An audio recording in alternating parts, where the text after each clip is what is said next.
તો કે મારી બધા જાત જાતની વિધિઓ, જાત જાતના વારણ કારણ અને જાત જાતના ધૂપ ધુમાડા બતાવો છો, તમે ચમ રામનું નામ આલો છો? થાય ના હું? તમે કોઈ જ્યોતિષ જોડ જાઓ તો હાથ જોઈને શું કહે છે?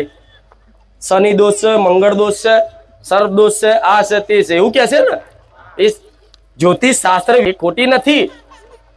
કોઈ તાંત્રિક જોડ જાય તો તાંત્રિક શું કે? કોકે કરી નાખ્યું છે તમારે, કોકે ખવડાવી દીધું છે, તમારો ધંધો બાંધી દીધું છે, કોકે મૂઠ મારી છે, આવું કે ને. ભુવા જોડ જાઓ તો ભુવા શું કે? આ માતા નડે છે, આ ફલાણું નડે છે, આ ફલાણું નડે છે. આ બધું બહુ ચાલતું હતું. એટલે મારા ભગવાન મેં માતાએ પ્રાર્થના કરી કે ભગવાન મને આવા કળિયુગમાં એવું સમાધાન આલો કે એક સમાધાન આપવાથી દરેકનું જીવન કલ્યાણ થઈ જાય, દરેકનું જીવન આનંદમય થઈ જાય. તારે મારા ભગવાને આ સમાધાન આલ્યું. તારા ભક્તો, આવનારા ભક્તોને કહેજે કે જીવનમાં કંઈક કરવું હોય તો સેવા કરે, જીવનમાં કંઈક કરવું હોય તો સેવા કરે, જીવનમાં કંઈક પામવું હોય તો ભગવાન માતાજીને પામે. આ તારા ભક્તોને એક ઉપદેશ આલજે તો મારા રોમની કૃપા તારા ભક્તો પર પરિપૂર્ણ રહેશે, 1000 હાથથી રહેશે.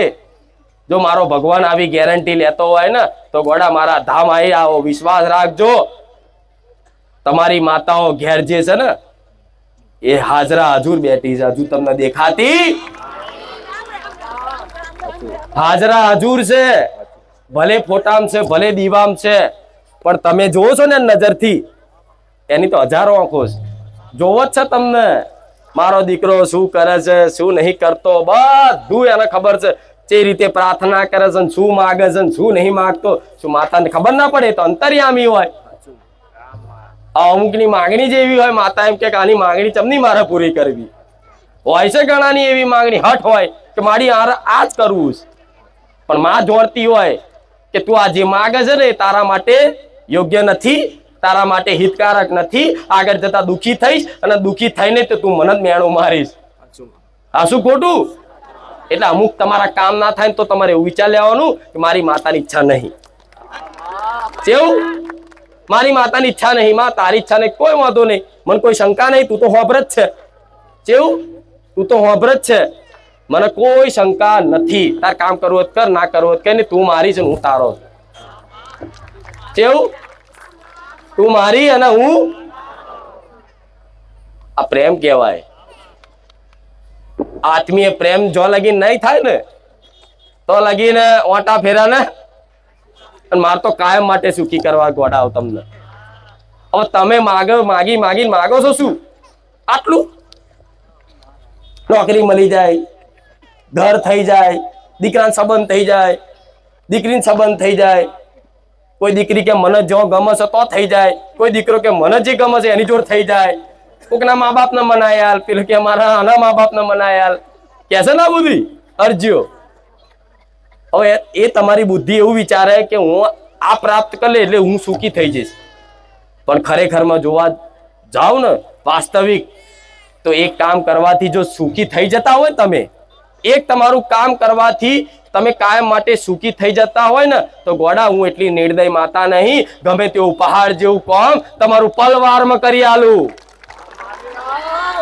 જો એક કામમાં તમે કાયમ માટે સુખી થઈ જતા હોય તો થશો? કોઈ એક કામ તમારું કરી આલું, બોલો સુખી થઈ જશો?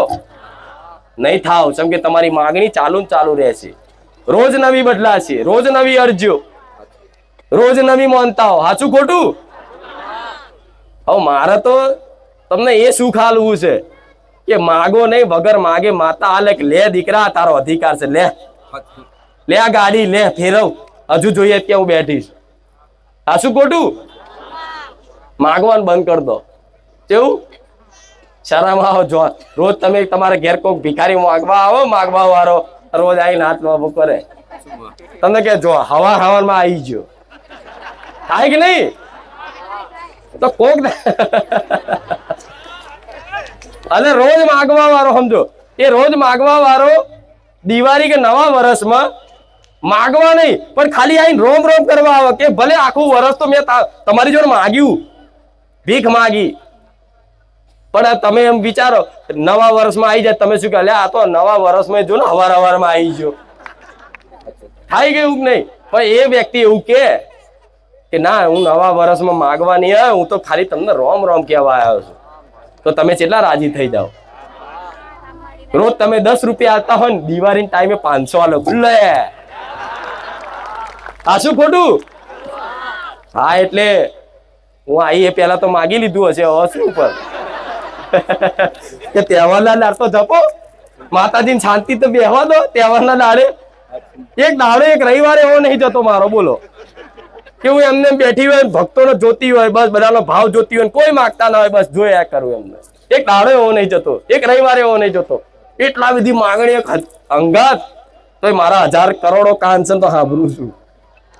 હા શું ખોટું? એક અંગાત કેટલા બધા ભક્તો પ્રાર્થના કરે છે નહીં તો સાંભળું છું ને. તો હું સાંભળવા વાળી છું, પણ મારે તમને શું આલવું છું ને એ સમજાવું છું. મારે તમને ભક્તિ પ્રદાન કરવી છે, તમારી કુળદેવીની, મારા રોમની. કેમ? ભક્તિ જેના જીવનમાં છે ને એ જ સુખી રહેવાનો છે. આ કળિયુગમાં ભક્તિ સિવાય કોઈ એવું વિચારતું હોય કે હું સુખી, તો આખો સંસાર ફરી વળો, દેશ દુનિયામાં ફરી આવો, અને જો કોઈ સુખી માણસ ભક્તિ વગર દેખાય તો આઈન મન મેળવીને જાહેરમાં આઈને કહેજો કે માં આને ભક્તિ નહીં કરી પણ આ સુખી છે. ભલે એની જો કરોડો રૂપિયા, અજબો રૂપિયા હશે, હેલિકોપ્ટરો ફરવા વાળો હશે, પણ એનું દુઃખ એ જ જાણતો હોય. જેમ તમારું દુઃખ તમે જાણો છો, કોઈ કઈ નહીં શકતા, એવું કોઈ નહીં કહી શકતા, એવું એમનું દુઃખ, એ કરોડો અજબો પતિનું દુઃખ એ જાતે એ જ જાણતા હોય. પણ એનો મતલબ એ થાય છે કે ગરીબ દુઃખી છે અને રૂપિયા વાળા આ શું ખોટું? એનો મતલબ એ થાય ને કે રૂપિયા વાળા આવે છે ને, મોટી મોંઘી ગાડીઓ વાળા, 1 કરોડની ગાડી હોય એવી ગાડી પાર્કિંગમાં મેળવી પડાય તો વીઆઈપી ના મળે પાછું. આવો આવો આવો બહાર મેલીને હેડી ના આવે છે ને, પણ એમનું સન્માન છે, સ્વાગત છે. કેમ કે ગરીબ અમીર કે હોય કે ગરીબ હોય, મારા માટે તો દરેક નું સ્વાગત છે. પણ હું તમને એ શીખવાડું છું કે રૂપિયામાં તમે જે વિચારો છો ને કે રૂપિયા આવી જાય તો સુખી થઈ જાય માણસ, તો એમની જોડે તમે જે ઈચ્છા કરો છો કે મારી જોડે આટલા રૂપિયા હોવા જોઈએ, એવા રૂપિયા વાળા મારા પારે ટોકા ઘસે છે સને. પણ તો વિચારો, એવા રૂપિયા વાળા જો અહીં ઓટા ફેરા કરતા હોય તો આ વાત એ સાબિત થાય કે રૂપિયામાં સુખ. એટલે માતાજી જોડે રૂપિયા માંગવાનું બંધ કરી દેજો. જો આ તો કઈ બોલ્યા ને હા મારી, જો આ તો ચેવા છે, બીજી બધી વાતે હા મારી અને રૂપિયાની વાત આવી એટલે બોલ્યા જ નહીં.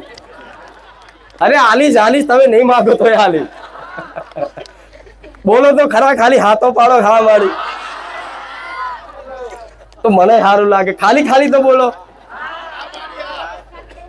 મારે ખબર ના હોય કે મારા દીકરાને શું જોઈએ. તમે નાના હતા એકદમ, સ્કૂલમાં ભણતા હતા, તમારે નોટ લાવી હોય, પેન લાવી હોય, દફતર લાવવું હોય, યુનિફોર્મ લાવવું હોય, ફી ભરવાની હોય, તો તમે ચિંતા કરતા હતા? નતા કરતા? સહેજે ચિંતા કરતા હતા? સાચું કહેતો.